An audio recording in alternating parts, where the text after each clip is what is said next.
You're listening to Procurement 6, the weekly podcast from the team at Art of Procurement that summarizes this week in procurement in just 6 short segments. Hi there, I'm Kelly Barner, and today is Friday, August 5th, 2022. 6. We have an AOP live session coming up that is focused on a topic procurement doesn't always get involved in: mergers, divestments, and acquisitions. On August 23rd, Philip Eidson and I will welcome Chris McCarney, a partner at KPMG, and Marcos Cortes, a managing director at KPMG, to talk about what procurement's role should be in these high-stakes business deals. They have promised to cover considerations before the deal, after the deal, and in the case that no deal is reached. To me, that third one is the most interesting of all. Although we all know a deal isn't done until the ink is dry, it is natural to think ahead. People get it into their minds that supplier and spend management will be changed when the deal goes through. If it doesn't go through, there are all kinds of things that have to be rethought, maybe with very little notice. Go to artofprocurement.com/calendar to register or use the link at the bottom of today's show notes page to join us.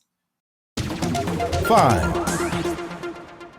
In this week's podcast, Philip and I shared something we've been working on behind the scenes for a while now: our mission to 10x the impact of procurement. You're going to hear a lot more about it in the coming weeks and months, but this was our first real opportunity to go into detail about what the mission is all about and why we are issuing this challenge for ourselves and for everyone in our community. I started off by asking Phil about the importance of driving business outcomes and how that fits into the 10X framework. Let's listen to what he had to say. Ultimately, the most important thing we do is we're driving outcomes for our business. And that really should come first. What are the outcomes that our business is trying to achieve?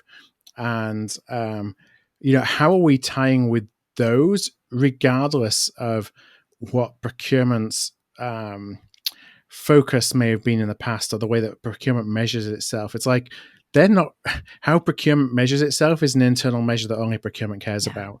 And maybe the person that signs the checks for procurement cares about, which is why procurement cares about it. But actually, that doesn't mean a lot to the business. It means, how have we been pigeonholed within a business because that's all they think that we should be achieving, when you think of cost savings as an example. So it's truly understanding the needs of the business and individual stakeholder groups within the business, because those may be different.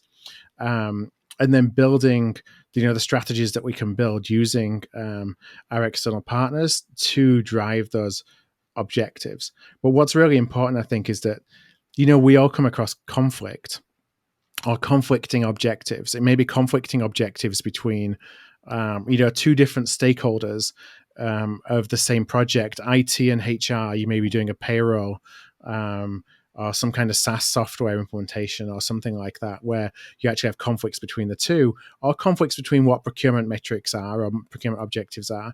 It's our job to mediate to a resolution, as opposed to just let everybody kind of fight about it. We need to be the ones that are actually saying, look, this is what the business is trying to achieve, and break down some of those barriers that individual stakeholders may have in actually going and achieving that. So it's more than just procurement being involved in, giving up our objectives in service of what the business needs, but making sure that where there is conflict, the business is making the best decision for the business overall rather than individual stakeholder groups. To Phil's point about conflict, one thing we have already experienced at Art of Procurement is that 10xing anything is going to be uncomfortable at times. But we're making the choice to push ourselves to that point rather than having it forced on us. I, for one, can't wait to see where the journey takes us. You can hear our full conversation in the latest Art of Procurement podcast wherever you choose to listen to podcasts. 4.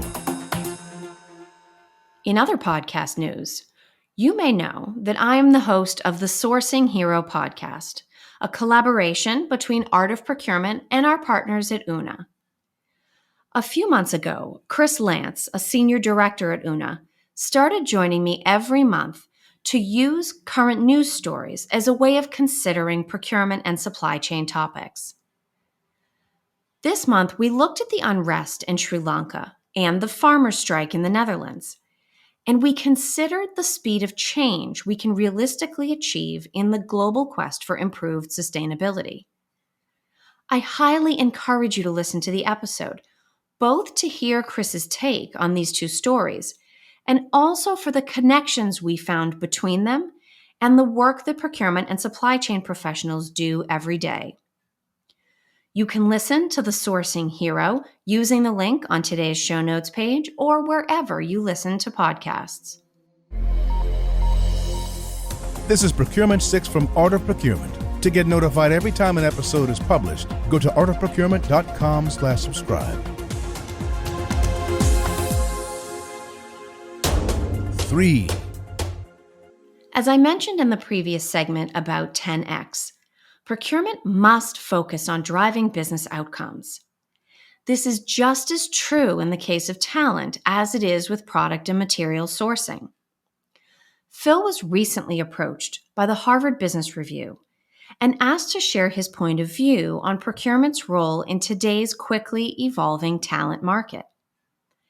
In the paper that resulted, he pointed out that technology will play a key role in transitioning to this new approach. Quote, "My vision is that technology will move us to more of a self-service environment where business stakeholders can procure the services they need faster and more efficiently without the involvement of the procurement function. You can view this as an existential threat to the profession or an opportunity. But for it to be an opportunity, procurement professionals need to take a proactive role in embracing technology." To read the full paper for more of Phil's insights, visit artofprocurement.com/HBR. 2. Why on earth is fuel so expensive? Because fuel affects the cost of so many goods through transportation costs, most of us are being hit twice by high fuel prices. Once at the pump, and then again when we buy clothes, books, food, anything that has to ride on a truck to get to a store or in a truck to be delivered to your house.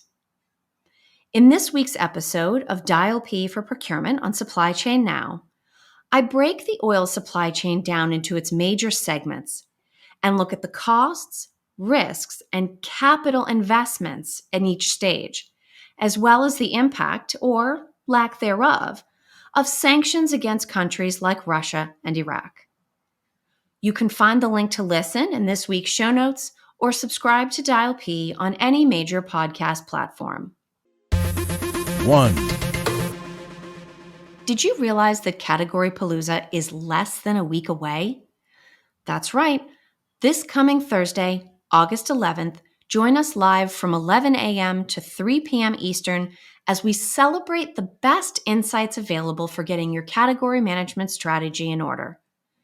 Just go to artofprocurement.com/calendar to find out more and, of course, to save your seat to join us.